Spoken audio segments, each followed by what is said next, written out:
Акыркы убактарда уйкуңуз начарлап кеткен болсо, маанайыңыз көтөрүлбөй, ким менен болсо дагы уруш кетүүгө даяр жүрсөңүз, териңизге жагымсыз нерселер көп чыгып жатса, чачыңыз дагы көп түшүп жатса жана ошондой эле тырмагыңыздын абалы дагы көрүмсүз болуп калган болсо, демек сизге цинк жетпей аткан болушу мүмкүн.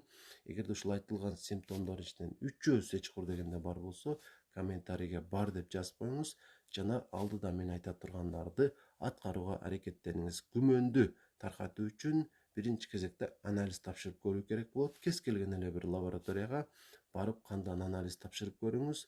Анан анализдин жыйынтыгында референтные значения деген болот. Эгерде сиздин жыйынтыгыңыз ошого жакын болчу болсо, демек сизде баары жакшы, цинк жетиштүү эле болот, маселе башкада. Ал эми референтный значениядан аз болсо, анда чындыгында ушул микроэлемент сизге жетишсиз болуп жатат.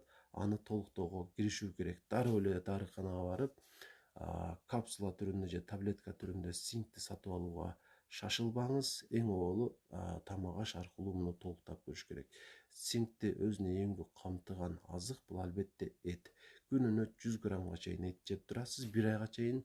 Анан кешүү, фундук, грек жаңгагы, ашкабактын данеги, өрүктүн данеги, фистияшкиш сыяктуу ушул жаңгактарды дагы алып келип алып, күнүнө кезектештирип 5-6 дана, мисалы бүгүн 4 дана грек жаңгагын жеген болсоңуз, эртеге кешүү жеңиз 5-6 дана, 1 айга чейин жеп турасыздар дагы буларды дагы. Анан акырында анализ тапшырасыздар кайра. Эгер жыйынтык болсо, цинк нормага кетсе, анда таблеткага эч кандай муктаждык жок. Эгер 1 ай ушуларды жесеңиз дагы эч кандай өзгөрүү болбосо, анда дарыканадан цинкти сатып аласыз дагы, аны ичүүнү баштайсыз. Мультивитамин алыштын кереги жок, анткени эгерде мультивитаминдин курамында цинк бар дей турган болсо, албетте ал жерде ал дагы бар, витаминдер дагы болушу мүмкүн, бирок өтө аз болуп калат пайыздык көрсөткүчү. Андыктан ар бир витаминди өзүнчө, мисалы С витаминди өзүнчө, магнийди өзүнчө, ошол катары цинкти дагы өзүнчө эле алып ичкен жакшы.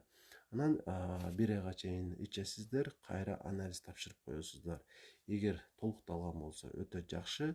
Анан толукталат дагы, и ушул эле микроэлементти жарым жыл өткөндөн кийин дагы бир ичип койсоңуздар 1 айга чейин жакшы болот. Ошентип 1 жылда 1 жолу, 2 жолу ашып кетсе, 1 айдан ушул цинкти ичип турасыздар. Ошону менен өзүңүздөргө өтө чоң жакшылык кылган болосуздар. Маанайыңыздар көтөрүлүп, жашооңуздар кызыктуу болуп калат.